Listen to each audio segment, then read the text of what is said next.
మీరు వాళ్ళు పాడిన 3 పాటలు నాకు హై స్కూల్లో చదువుకున్న రోజులు గుర్తు చేసి నేను సాగజహాస్య మా తెలుగు ఖచ్చితంగా పాడేవాళ్ళు. ఈ మధ్య స్కూల్లో ఎక్కువ పాడట్లేదు. సో మీ పాడటం, సో ఆ జోష్, ఆ వాయిస్ కూడా ఫీల్ వచ్చింది అందరికీ. Okay, thank you very much అందరికీ. నేను కూడా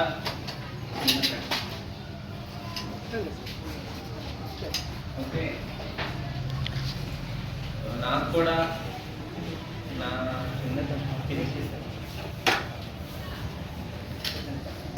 నేను బాగా చిన్న కుటుంబం నుంచి వచ్చాను. ఆల్ ఇండియా కాంపిటీషన్లో స్టార్ట్ చేస్తాను. ఓకేనా, గవర్నమెంట్ స్కూల్స్లో చదివా, తెలుగు మీడియం చదివా, ఇటువే నాదంతా. ఓకే,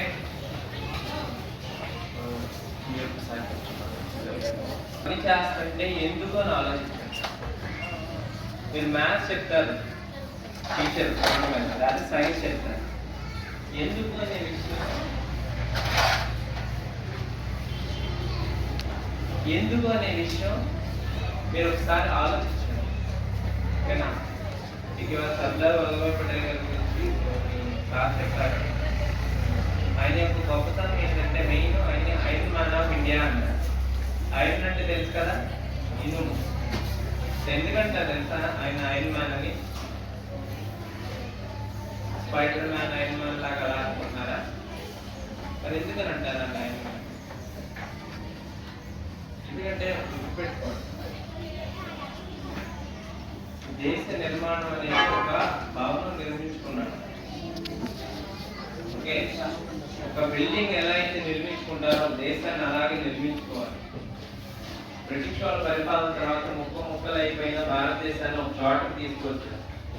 కానీ తీసుకొస్తారు, దాన్ని ఒక కుప్పలా పెట్టారు పక్కన, దేనికి ఉపయోగం ఉండదు. దాన్ని ఒక కట్టడంలా కట్టుకోవాలి. సో మన భారతదేశంలో రకరకాల కులాలు, రకరకాల మతాలు ఉన్నాయి. వీళ్ళందరినీ కలపడానికి మిలిటరీ ఫోర్స్ వాడి ఓవరాల్ భారతదేశంలో ఒక మ్యాప్ తీసుకొచ్చాడు. ఒక భవనానికి ఇనుము ఎంత ఇంపార్టెంట్ చూసారు మీరు? ఎప్పుడైనా భవనం పెడుతున్నప్పుడు ఆయన ఓసు వేస్తారు కదా, ఆ ఓసు చుట్టూ ఇంకా రాళ్ళు పెట్టుకుంటారు.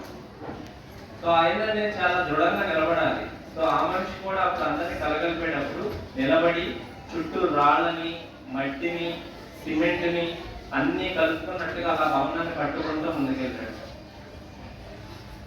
అన్ని కలుపుకున్నట్టుగా ఆ భవనాన్ని పట్టుకుంటూ ముందుకెళ్ళాడు. అర్థమైందా? సో మన యొక్క సంకల్పం ఎప్పుడు దృఢంగా ఉండాలి. ఏదైనా పనిచేసేటప్పుడు, ఏదో ఇంటి దగ్గర వాళ్ళు స్కూల్కి వెళ్ళమన్నారని రావడం అలా ఉండకూడదు. ఇక్కడికి వచ్చిన తర్వాత మీ సమయాన్ని వెచ్చిస్తున్నప్పుడు బయటికి వెళ్ళి ఆటలాడుకుంటారు పిల్లలు చాలా మంది.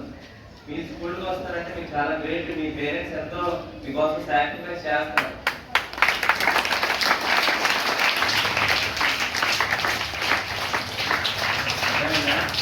మీరు చదువుతో పాటు ఆటపాటలు కూడా ఉండాలి ఖచ్చితంగా. అర్థమైందా? మైండ్ కొంచెం రిలాక్సేషన్. మీరు ఎప్పుడైనా గుర్తుపెట్టుకోండి, ఎప్పుడైనా ఆట ఆడేటప్పుడు మీరు హోంవర్క్ రాయాలని గుర్తొస్తుందా? రాదు. మీకు ఆట మీదే ఉంటుంది కాన్సన్ట్రేషన్. కానీ చదువుకునేటప్పుడు మాత్రం ఆటల మీద కాన్సన్ట్రేషన్ వస్తుంది. అది ఆట యొక్క గొప్పతనం. సో టాలెంట్ టెస్ట్ కాంపిటీషన్ ఉంటుంది. ఆ కాంపిటీషన్ గురించి నేను హోంవర్క్ రాయాలని ఆలోచిస్తారా? ఆలోచించదు. ఆ టాలెంట్ టెస్ట్ గురించి ఆలోచిస్తారు. అవి ఎక్స్ట్రా కరికులర్ యాక్టివిటీస్ యొక్క గొప్పతనం.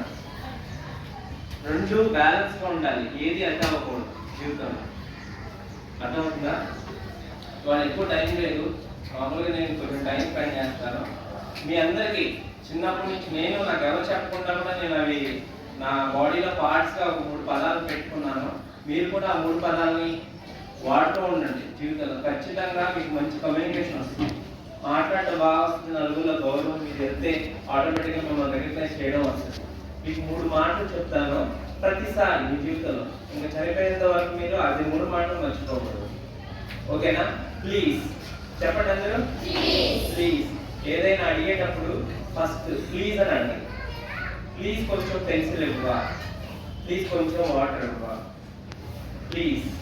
ఓకే, అది మీకు వాళ్ళు ఇచ్చిన తర్వాత మీరు వాళ్ళకి థ్యాంక్ యూ అని చెప్పండి. థ్యాంక్స్ కాదు, థ్యాంక్ యూ.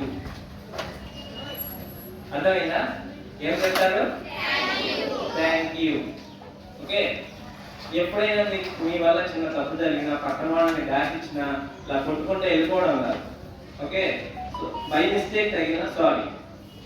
ఏం చెప్పాలి? సారీ. 3 పదాలు చెప్పండి. Please, thank you, sorry.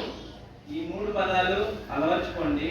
మిగిలిన ఇంగ్లీష్ పదాలు కానీ తెలుగు పదాలు కానీ ఆటోమేటిక్గా అవే వచ్చేస్తాయి. ప్లీజ్ పెన్సిల్ ఇవ్వవా. ప్లీజ్ పెన్సిల్ 2 ఇంగ్లీష్ పదాలు, ఇవ్వవా అనే తెలుగు. మీరు ఎంత ఇంగ్లీష్ నేర్చుకున్నా తెలుగును మాత్రం మర్చిపోవద్దు. నా యొక్క మెయిన్ అడ్వాంటేజ్ ఏంటంటే తెలుగు మీడియంలో చదువుకోవడం.